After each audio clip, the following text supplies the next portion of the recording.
All right, we'll come on in and have a seat. We'll get started. We're in our, what is this, our fourth class? Third? I think it's our fourth. I'm not great with numbers, but I think it's our fourth. So it's our fourth class, and we're doing a little bit of a study in the book of Matthew. Actually had a conversation with somebody, I don't think it was this past week, but the week before, and they mentioned that they're enjoying the class, but they said, I don't know how we're going to get through the entire book. And we will certainly not be getting through the entire book. Very intentionally called this Lessons from the Book, not a study of the book. Not that it makes any difference to you, but it makes a difference to me. But we're just picking and choosing a couple lessons here and there and seeing what we can pull out of it. So today we're going to be in Matthew chapter 5. If you want to go ahead and get your Bibles turned over to Matthew chapter 5. In Matthew chapter 5 through Matthew chapter 7 is pretty much referred to as the Sermon on the Mount. We're not going to go through the whole Sermon on the Mount, but we are going to take away a couple things from chapter 5 today. And so chapter 5 notoriously starts off with something we're all pretty familiar with, and that is the Beatitudes. And I don't want to linger too long on the Beatitudes, but I do want to touch on a couple things. Why are they called the Beatitudes? And I'm going to give you a hint. It's not the attitudes that we should be. You've probably heard that before. I mean, it fits. It sounds good, but that's not why they're called the Beatitudes. Anyone know why they're called the Beatitudes? All right. They are called the Beatitudes because of this guy, essentially. In 382 AD, by the name of Pope Damasus I, so just a couple years ago, this guy commissioned a fellow by the name of Jerome, who's been referred to as Saint Jerome, to translate the Bible, as they had it back then, into Latin. He wanted the official language of the Roman Church to be in Latin, and you've probably heard the term the Latin Vulgate before, or Vulgate, and it's because of Pope Damasus I, and he wanted it translated into Latin. And the word beatitude is Latin for happiness or blessedness. When you read through this first part of Matthew chapter 5 in the Latin, it's hard to kind of see down there, but down there at the bottom, see if this works.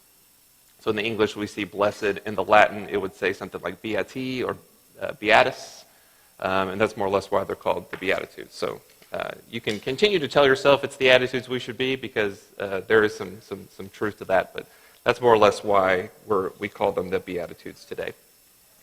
But at this point in Jesus' ministry, he's been talking a little bit about this concept of the kingdom of heaven. And in fact, in Matthew chapter 4, we were there last week, after his temptation in the wilderness, if you go down a little bit, he's preaching. And in Matthew chapter 4, verse 17, it said, "From time to time Jesus began to preach, 'Repent, for the kingdom of heaven has come near.'" So he's talking about this kingdom of heaven, and chapter 5 really zeroes in on that, and Jesus goes into some detail about that. But in the Beatitudes, in Matthew chapter 5, especially in verses 3 through 9, he's in the Sermon on the Mount, and he's taking the time to talk about some of the characteristics of those who would be citizens within this kingdom. So he's talking about this kingdom of heaven. It's near, it's coming, and he's providing a list of characteristics of some of these people. He says, "Blessed are the poor in spirit, blessed are those who mourn, the meek, those who hunger and thirst for righteousness, the merciful, the pure in heart, the peacemakers." So he's describing the blessedness of these citizens. But then we get to more or less the final beatitude in Matthew chapter 10, and he alludes to the attitude that the world, outside the kingdom, that the world would display towards the citizens who are within this kingdom. And here he describes, "Blessed are those who are persecuted because of their righteousness. Blessed are you when people insult you, who persecute you, say false and evil things about you because of me." So he's describing the kind of influence that the outside world was going to have on this kingdom. And then we get to verse 13, which is where we're going to spend a good chunk of our time today. And he kind of goes into the opposite. And he talks about the influence that the kingdom is going to have on the rest of the world. the impact the kingdom was designed to have on the rest of the world. And he uses a couple metaphors, and I want to spend some time talking about those. So if you got your Bibles, we're going to be in Matthew chapter 5, starting in verse 13. And this is a verse that we're all probably pretty familiar with. He says, "You are the salt of the earth. But if the salt loses its saltiness, how can it be made salty again? It is no longer good for anything except to be thrown out and trampled underfoot." So let's spend some time this morning talking about salt. Salt has a lot of unique characteristics. You can see this picture here, a lot of different kinds of salt. Typically, it's white of some sort.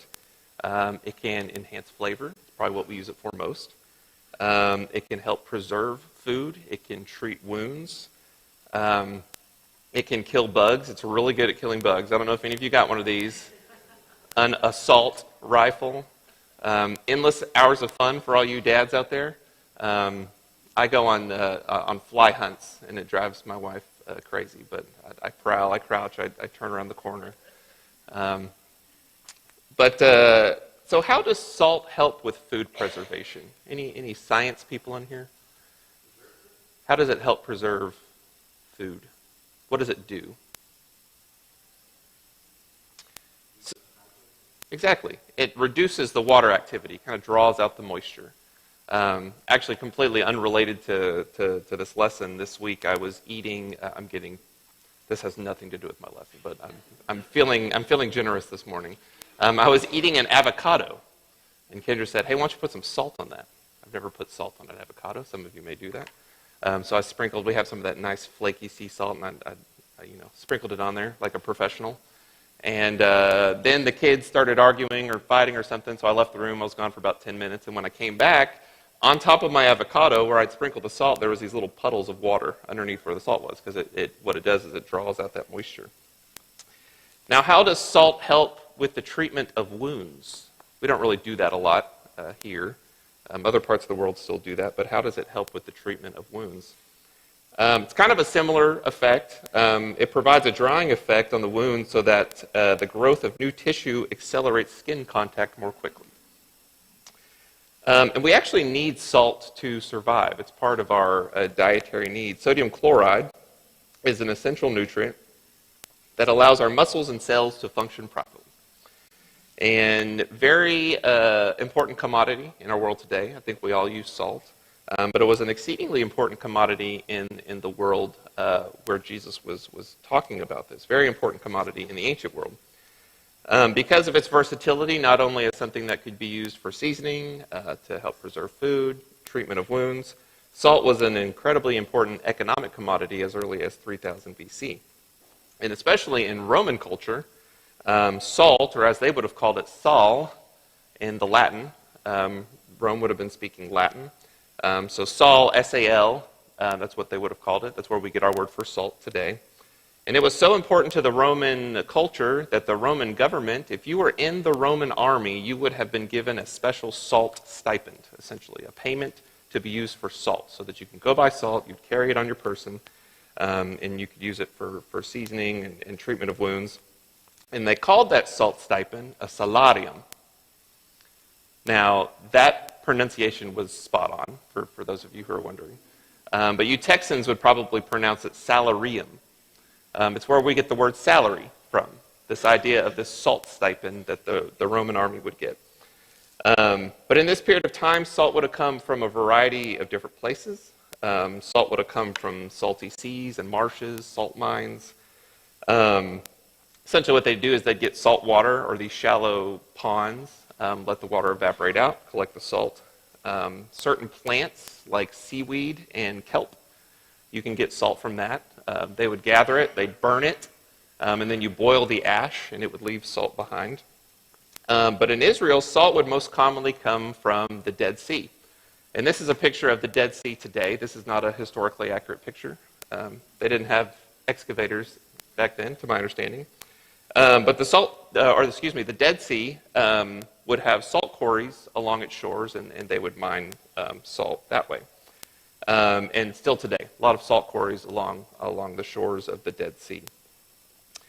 And why is it called the Dead Sea, by the way?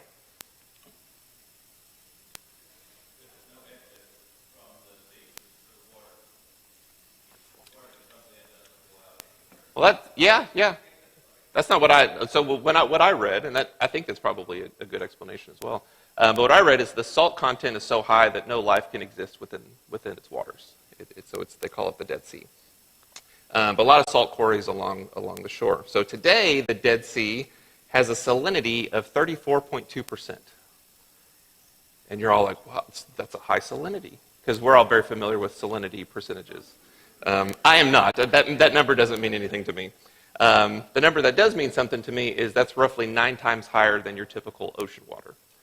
So if you've been to the ocean, you kind of get some salt water in your mouth. It's really salty. Dead Sea is really salty. And in fact, that's what makes it so dense that you've seen pictures of people going out to the Dead Sea and floating on it. Some of you may have done that. Anybody ever been to the Dead Sea and float? We got several people. Yeah, there you go. Well, I would love to go. I've actually heard it's very difficult to even try to dive because it's so you're too buoyant.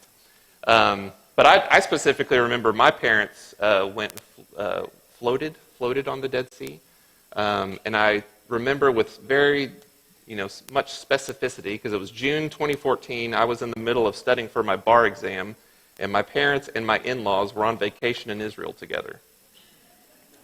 So thank you for the pictures you continuously sent me. But there's many different kinds of salt. We showed this. Whoa, we want to get ahead. We'll get to that. But there's table salt, we have sea salt, we have Himalayan pink salt, we have flaky salt, we have rock salt, kosher salt, thicker, coarser salt. I watch a lot of cooking shows, as you could tell earlier with my sprinkling of salt. My form is impeccable. But you've all kind of heard of kosher salt, and I had a vast misunderstanding of what kosher salt was until recently. This isn't a special Jewish-made salt. There's not in these big bins of salt laying around a warehouse somewhere that a rabbi is blessing. Doesn't come from Jewish salt mines. But essentially it got its name because of its effectiveness in koshering meat. We talked earlier that salt pulls out the moisture, and for koshering meat, in accordance with the Talmud, they have to draw out the water, they have to draw out the blood, and they would use this really thick, coarse salt to do that. So they call it kosher salt. We're all about fun facts in here this morning, so bear with me. But based upon the context of our passage today, it's not its ability to preserve food or treat wounds. Jesus is talking about its ability to enhance flavor. And you'll notice he says, but if salt loses its saltiness, some of your versions may say flavor. But we all know that salt has a really good ability to flavor that which is otherwise bland. So how does salt make food taste better? Now we're going to French fries. I love French fries. I would imagine most people in here probably love French fries. Have you ever eaten a French fry that didn't have salt on it? That's our favorite. I'm going the opposite. I don't think it tastes very good. A salt with no salt. Okay. But I would say that a French fry without salt doesn't taste very good. So if I'm going to reason through this, if a French fry with salt on it does taste good, and a French fry that does not have salt on it doesn't taste good, I think you could probably reasonably get to the point that you don't actually like the taste of French fries, you like the taste of salt. And that's not remotely true at all, because salt doesn't just make food taste salty, it actually brings out other flavors. It affects the flavor perception that we have on food. And salt will actually make food sweeter in some cases, depending on what it is, because what it does is it reduces the effect of bitterness on your tongue. Sugar does the same thing, but salt actually is much more effective at it. So it blocks these bitter flavors, helps us perceive other flavors better. And essentially we have these things on our tongue called taste cell receptors. And I'm sure there's a science person in here that can completely discredit everything I'm saying, but let's just go with it. There's these things in your tongue called taste cell receptors, and what salt does is it prevents these taste cell receptors from recognizing unpleasant and bitter tastes. And so you can reduce those bitter tastes, you can reduce those unpleasant tastes, and it allows other sweeter, more pleasant flavors to shine. You ever heard of somebody putting salt in their coffee? I actually saw someone at work doing this the other day. But some people will put salt in their coffee, not to make their coffee salty, but they do it to reduce the bitterness. And I've actually tried it, and it really does work. But salt doesn't just make its own saltiness present, it has a significant impact on the flavors all around it. So then we come back to our metaphor for today. Jesus depicts the relationship of the citizens of the kingdom to the world as one of having an impact on everyone around us. And like how we mentioned just a few minutes ago, how salt reduces the bitterness of and allows those other flavors to shine. So we, as citizens of the kingdom, reduce the bitter flavor that this world has. Does this world have a bitter flavor? I heard some groans, not quite yeses, but some groans. But it does. It has a bitter flavor, and to some degree, I think we can look at this passage as a way of making the world more bearable or palatable to God. Helps reduce the bitterness of this world. Perhaps even making this world, more bearable for God to get that distasteful taste out of His mouth. This idea of the righteous few can make it easier for God to tolerate the world comes to mind. Harkens back to Genesis chapter 18, the story of Abraham and God going toe-to-toe, negotiating for the welfare of the city of Sodom. I love that story. It's a really cool story. I love a good negotiation story, regardless of the context. But he's negotiating. He's going toe-to-toe with God. And he's saying, what if I can find 50? What if I can find 30, 40, down to 10? And God allows him to negotiate that. For naught, but he continues to negotiate.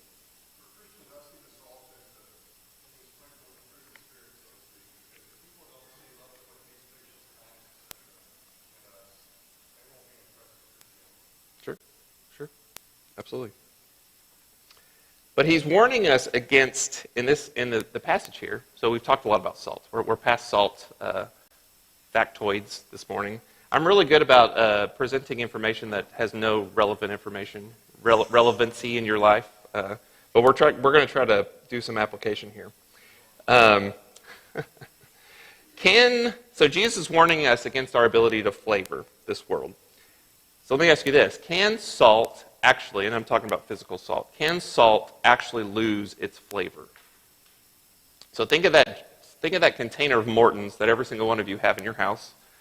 That big navy cylindrical container with that metal thing that if you just cut your fingernails is going to absolutely destroy your thumb. But think of that Morton's sitting on the shelf. If you leave that Morton's in the cupboard for 100 years, come back later, pour it on food, is it going to still be salty? Scientifically speaking, yes, it will still be salty. Salt, in and of itself, sodium chloride is actually a very stable compound and doesn't actually lose its flavor over time. In other words, salt doesn't really lose its saltiness. So what is Jesus talking about here? Now I'm bearing the lead a little bit on this because salt can lose its flavor, but not from the way you might think. Salt has the ability to lose its flavor when, in fact, it's mixed with other impurities. So let me give you an example. Back about 100 years ago, there was an issue in this country there was a medical issue that was kind of sweeping the nation, and the government wanted to address it. And it's still in effect today. There was an iodine deficiency issue in the world. So you go to the shelf, I've mentioned that container of Morton's, what's it going to say? Iodized salt. That means that iodine has been added to it. So in 1924, the U.S. started adding iodine to the U.S. salt supply due to the widespread issues of iodine deficiency. And iodine deficiency can cause a lot of different health issues. It can cause heart disease. It can cause a lot of hormone imbalance with your thyroid, goiter. It can affect pregnancies. So the government decided to step in and start adding iodine, or potassium iodide specifically, to the salt supply so that we could minimize these issues with iodine deficiency. And that's still in effect today. And I would say most of you probably don't know a lot of people who have iodine deficiency. So we could say that the experiment worked, right? There's a lot of third world countries that do have a lot of issues with this still, but not in America. So it achieved its intended benefit, but did it affect the flavor? And I would suggest to you to do a little experiment when you go home and pour some iodized salt on some food and then get some good, fresh, high-quality sea salt and do the same thing. It will taste different. It does affect the flavor. In fact, sometimes if you're eating salt that it's iodized salt, you'll sometimes get this metallic taste in your mouth. That's not from the salt, that's from the iodine. So added things can cause, or other impurities can cause the flavor of the salts to be diminished by allowing those impurities in our lives. 1 Corinthians chapter 15, verse 33 says, "Do not be misled, bad company corrupts good character." I would change that to say, bad flavor corrupts good flavor. Therefore, it's our job as Christians to keep ourselves from sin and not let our flavor become diluted. And what does Jesus say will happen if we allow our flavor to go away, to allow our saltiness to be diminished? It says it is no longer good for anything except to be thrown out and trampled underfoot. It's pretty strong language. What specifically is going to be thrown out? The salt. But he's talking about us. If we lose our ability to flavor this world, we have no further purpose. We should be thrown out because we're no longer salty. And he goes on to say, how can it be made salty again? Because those impurities prevent us from being useful. Now, the scriptures say that we will be thrown out. And I took some time to kind of study some commentaries on this, and there's a lot of different interpretations on what the full meaning of this is. Some have suggested that Jesus is going as far as to talk about our salvation, that if we cannot be salty, if we lose our flavor, that we will be thrown out. And that's more or less a reference to salvation. I'm not sure. I don't think that's what Jesus is talking about here. Jesus does go into details of things like this in other places, like in Matthew chapter 13, the parable of the weeds, talks about that we'll be thrown into the furnace, right? Those with sin will be thrown into the blazing furnace. And I don't think he's necessarily talking about that here. But regardless, Jesus is calling on those within the kingdom to live pure lives, full of flavor, and free from watered-down distractions, so that we can have an impact on other people and allow those other flavors of this world to show.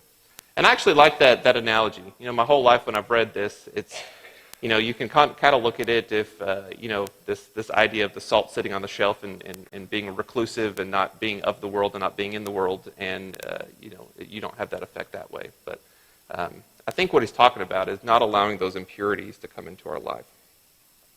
But then he gives us a second analogy that is also incredibly interesting. And I think this kind of furthers this idea of Jesus giving us a hint in what our primary function in this world really is. And in Matthew chapter 5, verse 14, he says, "You are the light of the world. A town built on a hill cannot be hidden. Neither do people light a lamp and put it under a bowl. Instead, they put it on a stand, and it gives light to everyone in the house. In the same way, let your light shine before others, that they may see your good deeds and glorify the Father in heaven." So he says, you are the light of the world. We are the light that God uses to transmit his glory to the world. Philippians chapter 2 talks about how we are lights in a dark world. 1 Peter chapter 2 talks about how our purpose is to proclaim the praises of God. But here in Matthew, in his Sermon on the Mount, he gives us two examples. And the first one he gives us is this example of a town on a hill and how it cannot be hidden. Now, we don't have a lot of hills around where we live. Not a lot of examples locally to pull from about how, hey, y'all know that town nearby that's on the hill that we can see the lights at night? Some of you from more mountainous places can probably think of that. But when I read through this, the first thing that came to mind for me, actually it took me back to when I was in college. And when I was in college, I had a chance to do a study abroad program through the Harding University Internationals program. And I had the wonderful opportunity to go to Sicily. And in Sicily, there's this town called Taormina. Anyone ever been to Taormina? What's interesting about this town, it's not very big, pretty small, but what's fascinating about it is it sits at the foot of Mount Etna. And Mount Etna is not just a mountain, but it's an active volcano. Not dangerous, but it is in fact an active volcano. And I'm hoping you can see this picture. You can see that? This is what it looks like at night. absolutely beautiful. You can't even see the mountain itself, but you can see the light that comes from the lava that's slowly and gently flowing down the side. And it's absolutely mesmerizing. It is a light that everyone can see. It's not something that can be avoided. You're literally sitting there eating your food, and you look up and, wow, there's lava. It's not something you see every day. It's something that cannot be hidden. And actually, when we were there, I was with a group through Harding, and the connection we had there was a missionary living in this town, and he had a rooftop apartment, so he had the whole rooftop to himself. And we went out there, and we're singing devotional songs with lava in the background. Not an experience you get every day, so it's very memorable to me. But that's what I think of. Something that's there that cannot be avoided. It cannot be ignored. And then the second example that Jesus gives us is he talks about lighting a lamp or a light and putting it under a bowl. Hide it under a bushel. That was weak. That was weak. We won't try it again. We'll move on. But there are a lot of people out there, hopefully no one here today, but there's a lot of people out there that wake up on a Sunday morning and that light is shining bright, very bright. And then Sunday afternoon through Saturday night, that bowl, pull it out of the closet, stick it over their light. Almost as if they're ashamed of that light. And it's such a waste. This is the second time I forgot to turn my phone off. But our scripture today says that we should let our light shine before others that they may see your good deeds and glorify your Father in heaven. I think this is more or less the whole reason why we're here. The whole reason for our existence, wrapped up in this verse right here. A lot of people in this world asking that question today, asking that question this morning. Why am I here? What's my purpose? And I think that he's answering that right here. To do good deeds and glorify the Father in heaven. Sean, I'm calling Sean out for just a second. He had a sermon probably a year or so ago, and I apologize, I don't remember the full context of the sermon, but I remember something you said because I wrote it down. And he said, our goal is not to get to heaven. Our goal is to be like Jesus. And if I were to, before proclaiming that statement, if I were to go to each and every one of you and take a poll and said, what is your goal in life? What's your one goal in life? I imagine a high percentage of people will say to get to heaven. And that is a completely valid goal. I think everyone in here has that goal. Nothing wrong with that goal. But there is a tinge of selfishness to that goal. Is there not? What is your goal in life? For me to get something out of it. And I think the mindset that Jesus is trying to relate to us here is to do good deeds and glorify the Father.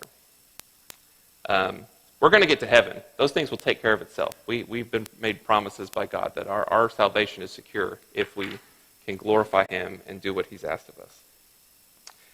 So how is light generated? We're talking about a light. Typically, you'll have some source of energy, and then you'll have some mechanism that allows that light to shine. Think of a light bulb, for example. If I held up a light bulb in my hand right now, would it shine?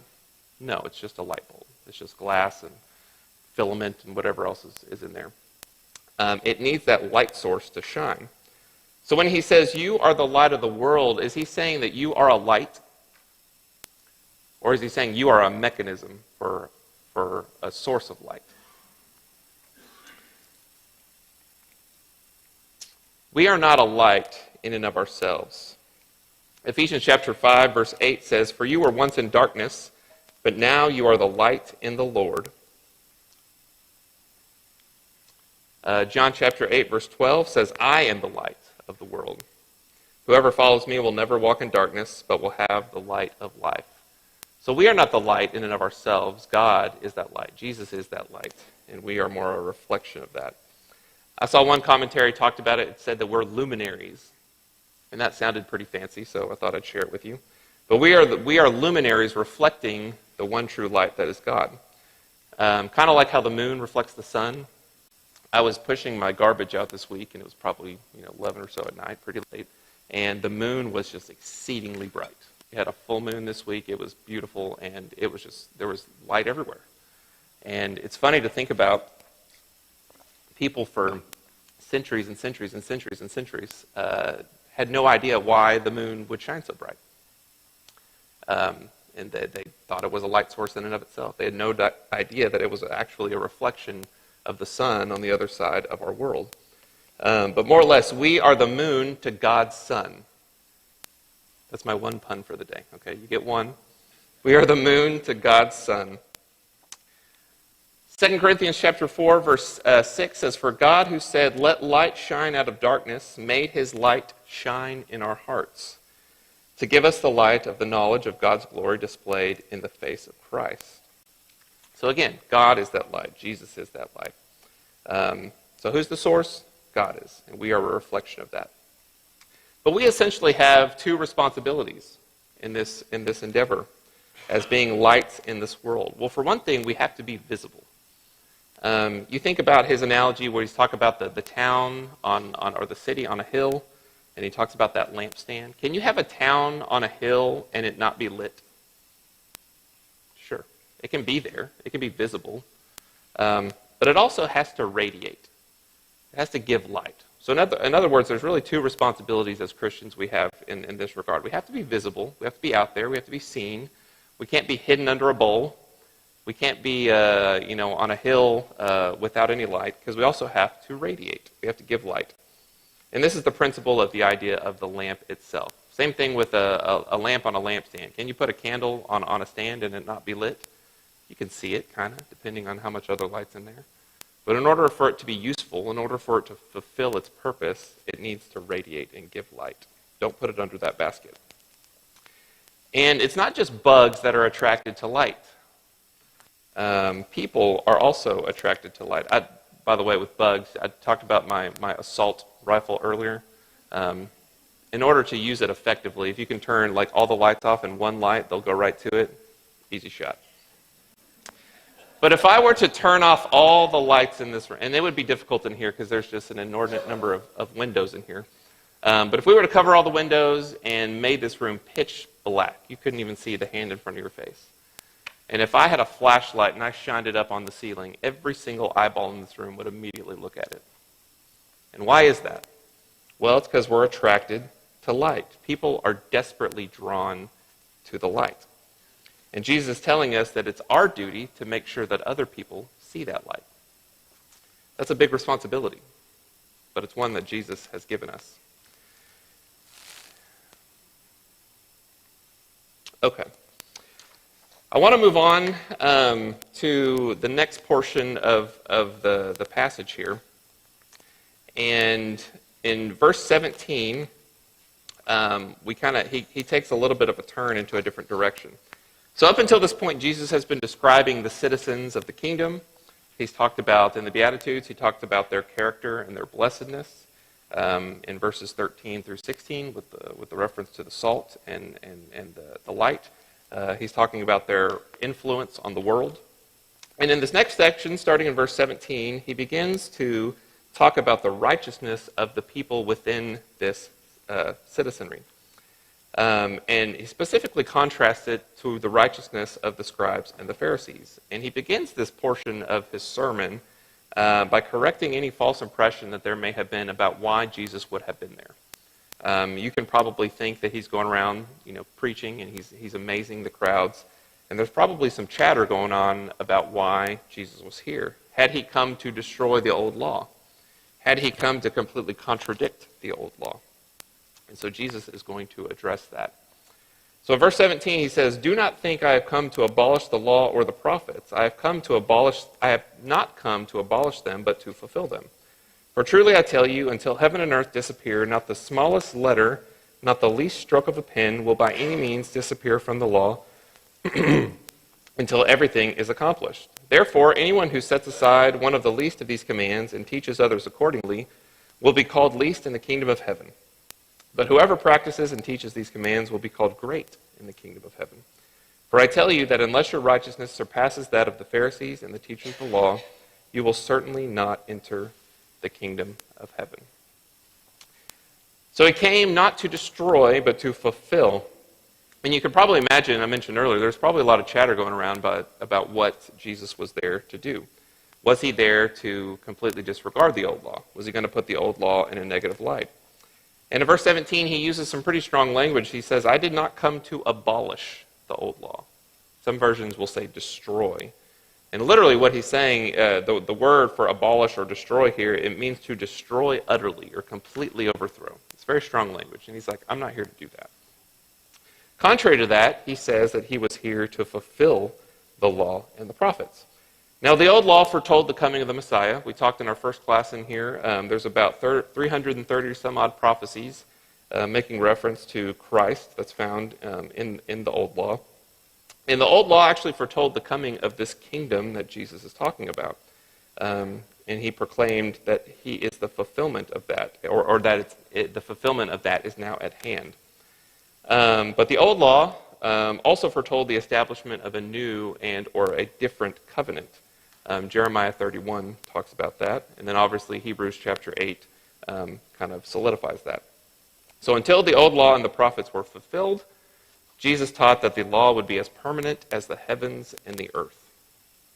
Now I'm going to put up a little comparison between two different versions. The top is the NIV. This is verse 18. NIV says, "For truly I tell you, until heaven and earth disappear, not the smallest letter, not the least stroke of a pen will by any means disappear from the law until everything is accomplished." Not the least stroke of a pen. The New King James Version says, "For assuredly I say to you, till heaven and earth pass away, one jot or one tittle will by no means pass from the law till all has been fulfilled." I'm sure that's in every single person in here, their lexicon that they use from day to day, a jot or a tittle. It's actually also used in Luke chapter 16, verse 17. It says, "It is easier for heaven and earth to pass away than for one tittle of the law to fail." Again, that's the New King James. But he's saying there will be no change at all until and not even the least stroke of a pen. And I'm harping on this because I think it's interesting, the word that's actually used here in the Greek. I'm a bit of a word buff myself, so when I'm reading through Scripture, I'm like, I wonder what the Greek in that means. And usually you'll go and you'll look up the word and you figure out what it is, and it has a pretty simple, easy translation. This is not one of those words. The word in the Greek is choria, and it means little horn. So you're reading through this, and the phrase that's used in the NIV, the way it's translated, is stroke of a pen, and we get that from a word that literally means little horn. Anybody know why that is? Well, this is some Greek writing here. I have no idea what that says, so don't hold me to it. But you'll notice these little markings that look like this, kind of look like apostrophes. These are chorias or chorias, and they call them little horns because they kind of would look like a little horn coming out of the letters. But it's called a little horn or a choria, and not even one of those little things will disappear. That's what he's saying, until all has been fulfilled. Probably a better, more modern day analogy for this would be, and I say this from time to time, but not dot every I, cross every T. It kind of what would be a kind of a situation where you would say something like that. For me, it would be, well, I've prepared something, I've drafted a document, and I'm going over it, I'm reviewing it, and I'm putting my final touches on it. I've dotted every I, I've crossed every T. There's finality associated to that. And I think that's more or less a good kind of English comparison to what we're talking about here. Not even the tiniest little marking of the old law will pass away until all has been fulfilled. And then in verse 19 he says, "Anyone who sets aside one of the least of these commands and teaches others accordingly will be called least in the kingdom of heaven." So a person's treatment of the law, while it is still in force, would affect their standing in the kingdom. Now today, we have the benefit of being able to look back on this story, right? This happened many, many years ago, millennium, 2,000 years or so ago. So we know how the story plays out. We know that Jesus lives his life sinless. He dies on the cross for our sins, raises from the dead. But at this point in time, as he's preaching this, this fulfillment has not yet happened. There's a future aspect to this kingdom that he's talking about. And those who lived before the coming of the kingdom in its past or present sense could still be in the kingdom in its future sense. And that's getting a little time twisted here. But remember what we talked about last week, how the scriptures talk about the people who came before Christ, and how their faith was credited to them as righteousness. In Matthew chapter 8, verse 11, Jesus is talking to the centurion, and he mentions this kingdom of heaven, and he mentions some people that are going to be there. And he says, I say to you that many will come from the east and the west and will take their places at the feast with Abraham, Isaac, and Jacob in the kingdom of heaven. Well, it's kind of interesting because he's talking about this kingdom of heaven being kind of coming in the future, but people that lived a long time ago are already there. But essentially what he's saying is that your standing in this kingdom could be affected by how you treat the law that's in effect at this time. Now, an important question that we have to ask ourselves is, did Jesus fulfill the law as we sit here today? Did he fulfill the law? If he did not fulfill the law, then he failed his purpose for coming to earth. And if that's the case, we had better observe the law, the old law, in its strictest sense, circumcision, eating unclean meats, so on and so forth. And it's funny, I've had conversations with people before where they'll talk about, well, you guys in the Church of Christ, well, you don't do this or you don't do that. Instrumental music or this. And they'll be like, well, David would play music to the Lord. And it always kind of comes back to, if that's the mindset we're going to have, and we're going to pick and choose the things that are convenient for us, then you better do the whole thing. But fortunately, Jesus did fulfill the law. Or if he did, then he accomplished his purpose. John chapter 17, verse 4 says, and this is Jesus in the Garden of Gethsemane, and he's praying to God. He says, I have brought you glory on earth by finishing the work you gave me to do. That's from the lips of Jesus himself, that he did fulfill his purpose. And if that's the case, we should not be surprised to find that there's a new law or a new covenant governing our lives today. And indeed, Jesus must have fulfilled the old law because, as Hebrews chapter 7 talks about, we are under a new priesthood, or we are under a new law in and of itself. Just as the old law foretold would happen. And I have a whole other section, but I don't think we have time to get to it, so I'm gonna cut it short there. Any comments, questions, concerns, savior criticisms? Hey, how are you doing?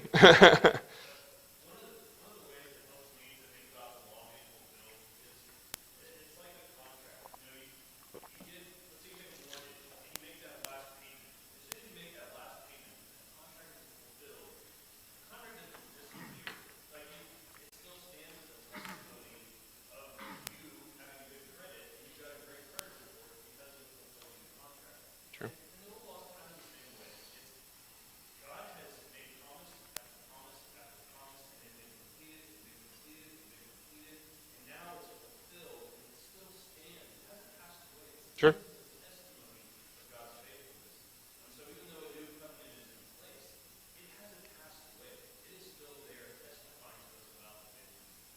Absolutely, absolutely. In my feeble mind, I use a pregnancy. So the woman pregnant with child, she fulfills, when the child comes, she fulfills her mission, and she remains. Yeah. All I got from that is that you have a feeble mind. Rocky. So I'm going to summarize your class in two statements. Okay. You're saying that salt has no value unless it comes in contact with something. Yeah. So the Christian, to have value, needs to come in contact with something. Sure. And light has no value unless it's seen. Correct. So the Christian needs to make himself visible. Absolutely. Absolutely. I appreciate it. Summary, Joel? That was a great summary. I like it. We'll end on that. We'll do that. I appreciate you guys. We'll see you next week.